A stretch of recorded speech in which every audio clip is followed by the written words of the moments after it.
Ay, Ginagawa mo. totoo ba na nakakapangit daw ang paglalasing? What?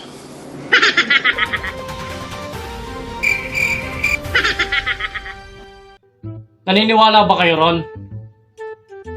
Hindi naman. Pero meron ako nakitang kahit hindi umiinom. Pangit eh. Hindi ako naniniwala nakakapangit kasi sabi ng asawa ko sa akin kapag umuwi akong lasing, pogi mo ngayon ah, chinito ka ngayon ah.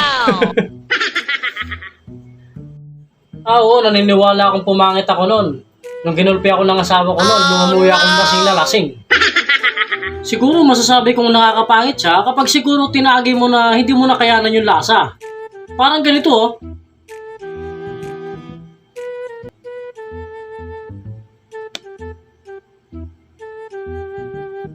Ginagawa mo. Yun ang nakakapangit.